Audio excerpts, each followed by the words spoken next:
Olá, gente, tudo bom com vocês? Espero que todos estejam bem. Eu sou a professora Ângela Carvalho, de Língua Portuguesa, e nós estamos nas aulas sobre mitos e lendas. E hoje nós vamos falar sobre o pronome, o uso desse pronome para coesão textual na hora de produzir um mito ou uma lenda. Vamos lá? Para iniciarmos a nossa aula, nós vamos retomar o desafio da aula anterior, em que eu perguntei para vocês se vocês conhecem alguma lenda indígena. Eu trouxe uma resposta positiva de acordo com a lenda que eu li na aula passada, porque se não conheciam nenhuma lenda, passaram a conhecer quando assistiram à aula anterior. Então eu respondi que sim. Qual é o título dessa lenda? Coloquei A Índia que Amava a Lua, mas você pode colocar o título da lenda que você escolheu. Quem são os personagens principais? Nós temos a Índia e a Puna e a Lua. Essa lenda explica o surgimento de algum elemento natural ou algum comportamento humano? Sim, explica o surgimento de uma planta aquática, a Vitória Régia, ou seja, de um elemento natural. Agora, nós vamos entender um pouco sobre o que é o pronome, não é? Essa classe de palavra aí que é estudada na série de vocês no sexto ano e além de muitas coisas que nós aprendemos sobre os pronomes, nós aprendemos também que eles fazem parte da coesão textual de um texto. Eles vão auxiliar na ligação e na compreensão desse texto. Mas antes, vamos relembrar, ou vamos aprender o que é um pronome. É a palavra que substitui ou acompanha o substantivo, que nós vamos chamar de nome, definindo-lhes os limites de significação. Observe um exemplo. A moça era mesmo bonita, então nós temos moça, o nosso substantivo. Ela morava nos meus sonhos. O pronome ela substitui o substantivo moça, o nome moça. Então, nós temos aí o uso desse pronome como um elemento de substituição. A moça que morava nos meus sonhos era mesmo bonita. Nós temos aí o pronome que, fazendo referência ao substantivo. E nós temos essa moça morava nos meus sonhos. Nós temos aí o pronome qualificando o nome, apontando mesmo para esse nome, fazendo referência. Bom, grande parte dos pronomes não possuem significados fixos, ou seja, não é uma palavra que você diz assim, o que é meu, o que significa meu. Ela não tem essa ideia de significado, ela passa a ter um significado dentro de um contexto, dentro da frase. Porque ela vai recuperar a referência exata daquilo que está sendo colocado por meio dos próprios pronomes no ato da comunicação. Com exceção dos pronomes interrogativos e indefinidos, os demais pronomes têm função principal de apontar para as pessoas do discurso, ou seja, a primeira, a segunda e a terceira pessoa do singular e do plural. Eles vão geralmente apontar para essas pessoas ou relacionar a elas, indicando-lhes a sua situação no tempo e no espaço. Observem esse exemplo aqui. Meu celular estava dentro da bolsa quando fui assaltada. O pronome meu, ele vai indicar que está na primeira pessoa, que a referência que esse pronome faz para a primeira pessoa do singular, eu. Ou seja, a pessoa que fala. Então, a pessoa que fala, ela mesma está se referindo a ela própria. Então, ela vai usar a primeira pessoa do singular. E esse meu aí faz referência, esse pronome possessivo meu faz referência a essa primeira pessoa. Agora, se a frase fosse teu celular, nós temos aí teu, esse pronome teu, fazendo referência à segunda pessoa do singular, aquele com quem se fala. Então, eu estou falando com alguém e estou me referindo a esse alguém com quem eu estou falando. Então, o pronome, ele posiciona essa pessoa do discurso. Meu, quem fala. Teu, com quem eu falo. E o celular dela, esse dela aí, nós temos aí a terceira pessoa do singular. Aquele de quem se fala. Veja, o celular dela estava na minha bolsa quando eu fui assaltada. Então, eu estou falando de alguém. Eu estou falando com alguém sobre uma outra pessoa.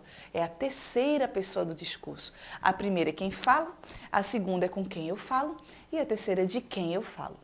Então, o pronome ele consegue fazer essa referência, colocar essa pessoa, né, posicionar essa pessoa no discurso, tá bom?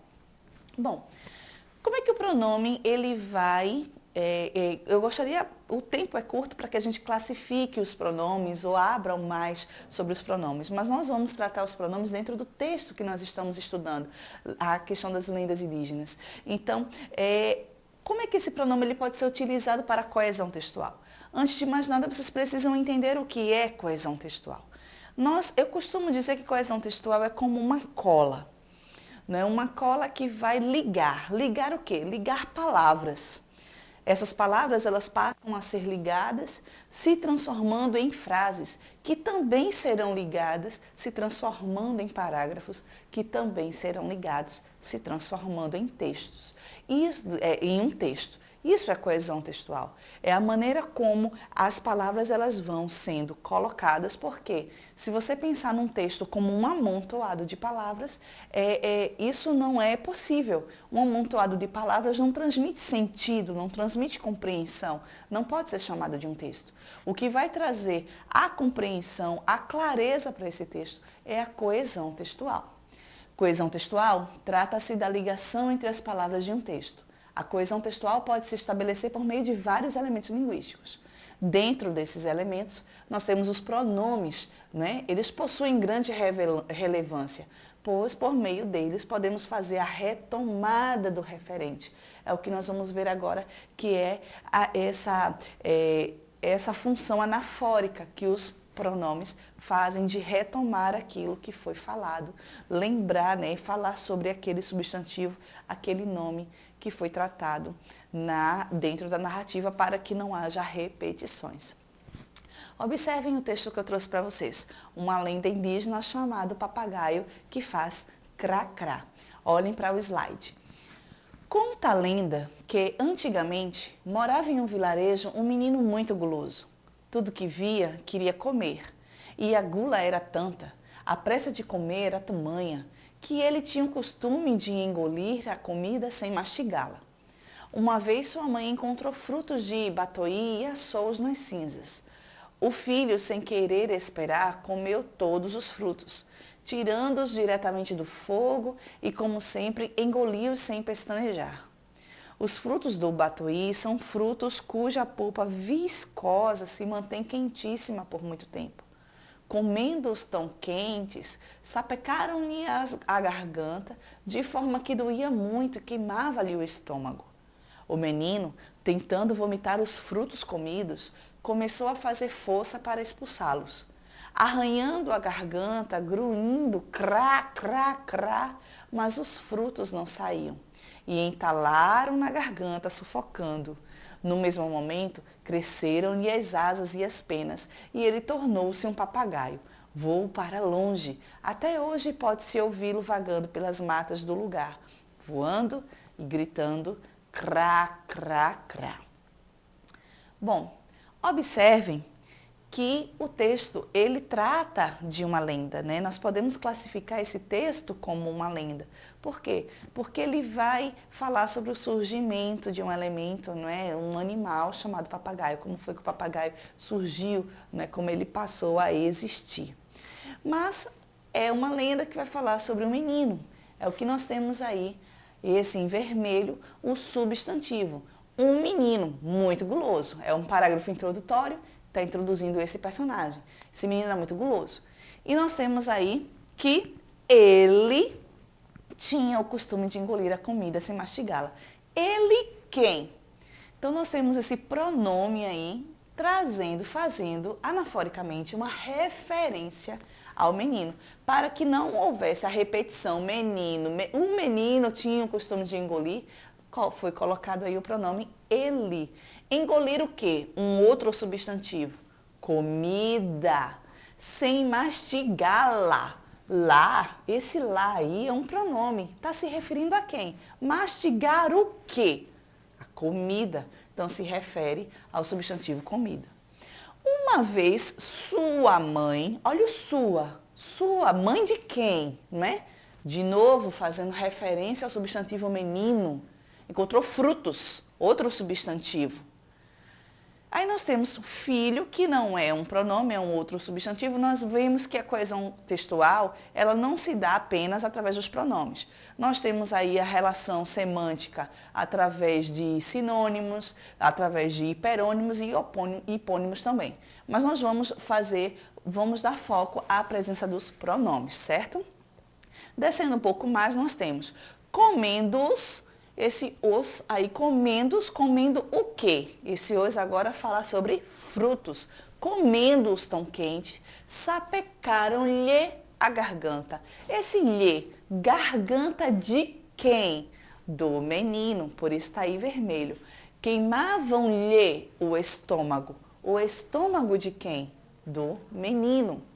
O menino, aí ele retomou ao mesmo substantivo, né? E começou a comer os frutos, entalaram na garganta, sufocando. Sufocando quem? Esse O aí, pronome se referindo ao menino. No mesmo momento, cresceram-lhe as asas. As asas de quem? Do menino. E as penas.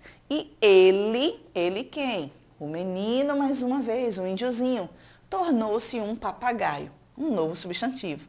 Mas aqui há uma relação semântica, né, que causa até um pouco de confusão, porque o papagaio, nesse momento, também vai continuar se referindo ao menino. Voou para longe. Até hoje pode-se ouvi-lo. Ouvir quem? O menino vagando pelas matas num lugar, voando e gritando crá, crá, crá. Eu botei em vermelho, fazendo referência ao menino, uma referência semântica, mas poderia também ser amarelo, fazendo referência ao papagaio aí diretamente, certo? Então, nós percebemos aqui quanto os pronomes, eles são importantes na construção do texto, no desenvolvimento desse texto, fazendo com que esse texto seja costurado, seja bem amarrado e tenha toda uma compreensão, tenha toda uma coesão. O que eu digo a vocês é que vocês façam um treino com lendas que vocês conheçam, com textos que vocês tenham em casa, observando, né? O desafio do final dessa aula é um desafio mais de treinamento. Observem textos que vocês têm em casa, a presença desses pronomes que fazem referência a substantivos, né? Essa referência anafórica, a substantivos que foram falados anteriormente. E assim, vocês vão estar treinando essa habilidade de coesão e coerência tão exigida na produção de um texto. É isso, gente. A aula de hoje foi sobre os pronomes dentro dessa coesão na produção de uma lenda indígena. Eu espero que vocês tenham gostado. Até a próxima aula, que será de revisão, e não percam. Fiquem com Deus.